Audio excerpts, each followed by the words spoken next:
800 জন তৃণমূল কর্মীকে গ্রেফতার করা হতে পারে এই আশঙ্কা জানিয়ে এবার কলকাতা হাইকোর্টে মামলা কল্যাণ বন্দ্যোপাধ্যায়। জাতীয় নির্বাচন কমিশন পুলিশের মাধ্যমে 800 জন তৃণমূল কংগ্রেসের কর্মীদের নাম শনাক্ত করেছে।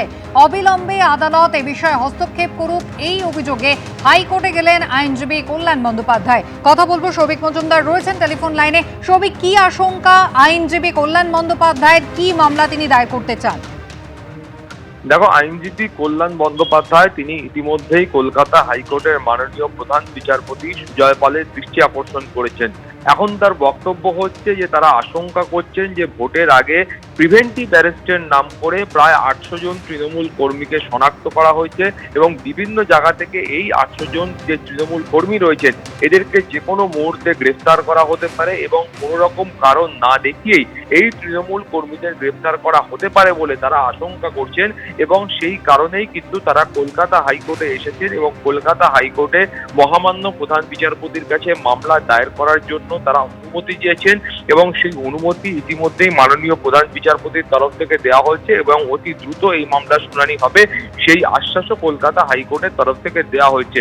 এখন তুমি জানো যে কল্যাণ বন্দ্যোপাধ্যায় আইনজীবী, তার বক্তব্য হলো যে ইতিমধ্যে একটা তালিকা তৈরি করা হয়েছে এবং সেই তালিকার মাধ্যমে এই প্রায় 800 জন তৃণমূল কর্মীদের শনাক্ত করা হয়েছে এবং বেছে বেছে কেন শুধুমাত্র তৃণমূল কর্মীদের শনাক্ত করা হয়েছে সেই প্রশ্নও কিন্তু তিনি তুলেছেন এবং তারা বলছেন যে এই ইলেকশন কমিশন বা জাতীয় নির্বাচন কমিশন তাদের নির্দেশেই এই 800 জন তৃণমূল কর্মীকে শনাক্ত করা হয়েছে এবং এদেরকে যে কোনো মুহূর্তে গ্রেফতার করা হতে পারে এই ধরনের একটা আশঙ্কা তারা করছেন এবং তাদের বক্তব্য হলো যে ইলেকশন কমিশনের নির্দেশেই পুলিশের তরফ থেকে এই ধরনের পদক্ষেপ নেওয়া হতে পারে এবং কারণ হিসাবে দেখানো যেতে পারে যে আসন্ন যে বিধানসভা নির্বাচন রয়েছে যার প্রথম দফার ভোট 23 তারিখ এবং দ্বিতীয় দফার ভোট আগামী 29 তারিখ রয়েছে, এই সময় বিভিন্ন জায়গায় তারা অশান্তির আশঙ্কা করছেন এবং এই অশান্তির আশঙ্কা থেকে কারা কারা এই ধরনের অশান্তি করতে পারেন, কাদের কাদের এই ধরনের আগেও এই ধরনের গন্ডগোলের সঙ্গে যুক্ত ছিলেন সেই ধরনের একটা পূর্ব ইতিহাস রয়েছে, সেই ধরনের ব্যক্তিদের নামের তালিকা দিয়ে তারা এই ধরনের প্রিভেন্টিভ অ্যারেস্ট করতে পারেন এবং যখন এই তৃণমূল কর্মীদের অ্যারেস্ট করা হবে বা গ্রেফতার করা হতে পারে সেই আশঙ্কা তারা করছেন। সেই সময় কারণ হিসেবে দেখানো হবে যে আসন্ন যে বিধানসভা নির্বাচন রয়েছে সেই নির্বাচনে ভোটকে অবাধ এবং শান্তিপূর্ণ করার জন্যই নির্বাচন কমিশনের নির্দেশে পুলিশের তরফ থেকে এই ধরনের একটা পদক্ষেপ গ্রহণ করা হবে। ফলে তাদের আশঙ্কা হচ্ছে যে কোনো রকম কারণ ছাড়াই এই ধরনের একটা আশঙ্কা প্রকাশ করে শুধুমাত্র আশঙ্কার ভিত্তিতে এই ধরনের সাধারণ যারা তৃণমূল কর্মী রয়েছেন সেই তৃণমূল কর্মীদের গ্রেপ্তার করা হতে পারে সেই আশঙ্কা তারা করছেন। তারা আশঙ্কা আরও করছেন যে এই যে গোটা বিষয়টা রয়েছে এটা কিন্তু একটা পূর্ব পরিকল্পিত যে পরিকল্পনা রয়েছে তার একটা এক্সিকিউশন মাত্র। তারা আশঙ্কা করছেন যে তৃণমূলের যারা নেতাকর্মী রয়েছেন তারা যাতে ভোটটাকে সুষ্ঠুভাবে ভোটের কার্যকলাপে অংশ নিতে না পারেন সেই জন্যই কিন্তু এই ধরনের একটা পরিকল্পনা করে এই তৃণমূল কর্মীদের গ্রেফতার করানোর একটা পরিকল্পনা করা হচ্ছে। ফলে যখন শুনানি কলকাতা হাইকোর্টে হবে সেই সময় কিন্তু বাকি সওয়াল জবাব স্পষ্ট হবে। কুসুমিতা, সৌভিক, ধন্যবাদ। ঝাড়গ্রামে জনতার মাঝে প্রধানমন্ত্রী, দোকানে গিয়ে ঝালমুড়ি খেলেন নরেন্দ্র মোদী। खाएंगे, बिल्कुल खाएंगे। तो कितना 10 रुपया देना है? दुकान में आए सर। हाँ, 10 रुपया देना है। नहीं भाई, ऐसा नहीं।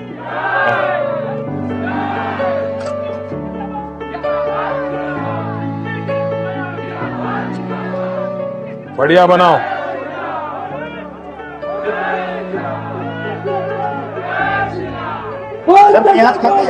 हाँ? आप प्याज खाते हैं, दिमाग नहीं खाते बस।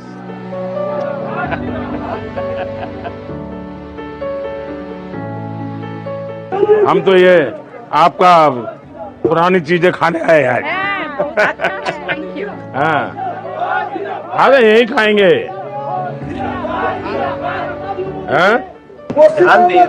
हाँ, दाल ज्यादा है, कोई बात नहीं, ज्यादा है तो ज्यादा खाएंगे।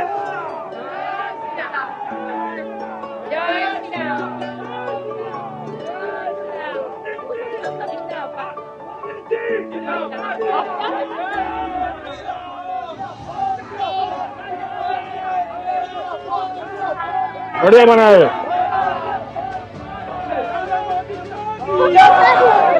पैसा दे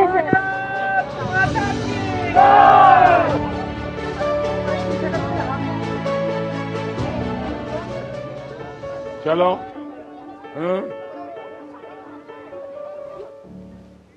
भाई हमें अपना जाल मुड़ी खिलाओ।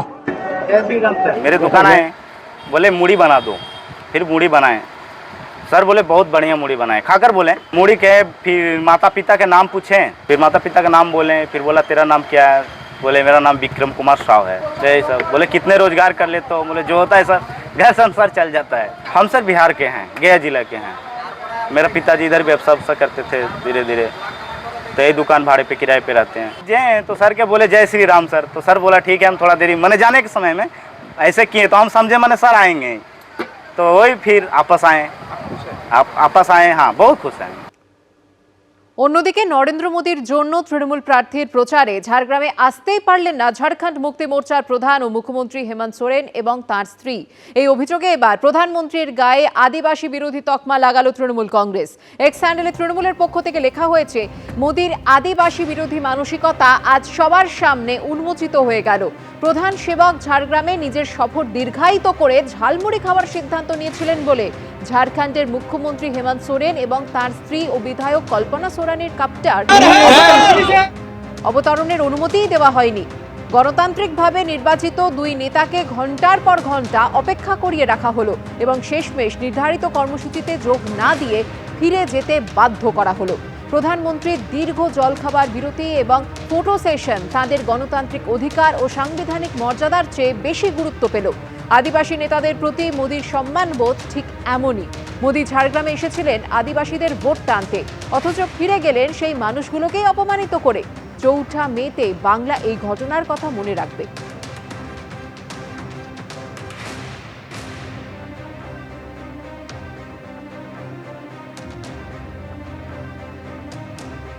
ঝাড়গ্রামে প্রধানমন্ত্রীর সভা, এই প্রধানমন্ত্রীর সভাকে দেখিয়ে নো ফ্লাই জোন করে দেয়, যার জন্য আমাদের এই সবাই যে ঝাড়খণ্ডের মুখ্যমন্ত্রী হেমন্ত সোরেন এবং কল্পনা সোরেন আসার কথা তাদেরকে আটকে দেয়।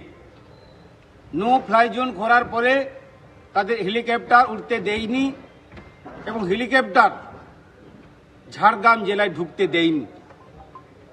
আমরা খুব মর্মাহত, খুব দুঃখিত।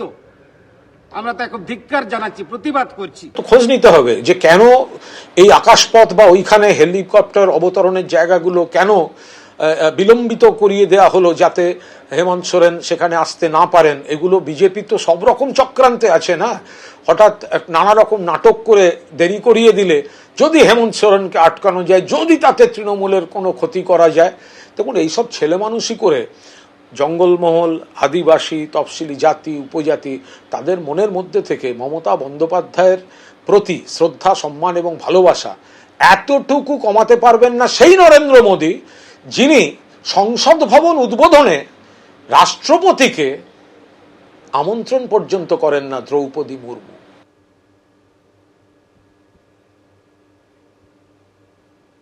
প্রধানমন্ত্রী ফিরে যাওয়ার পথে দোকান থেকে ঝালমুড়ি খেয়েছেন।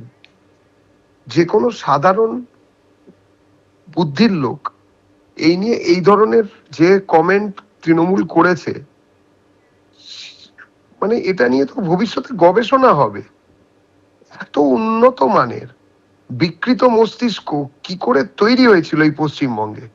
যে পশ্চিমবঙ্গে বিদ্যাসাগর, রামমোহন, রবীন্দ্রনাথ, বিবেকানন্দের মতন মনীষা এসেছিলেন, সেখানে এই ধরনের অদ্ভুত বুদ্ধিমান প্রাণী কোথা থেকে এলো? তার জন্য চপার নামলো না, তার জন্য দেরি হয়ে গেল, সেটার মধ্যে চক্রান্তের গন্ধ। উন্মাদ কত রকমের হয় তাই নিয়েও বোধহয় গবেষণা হবে এই ধরনের কথাবার্তা বলার জন্য। এবিপি আনন্দ, এগিয়ে থাকে, এগিয়ে রাখে।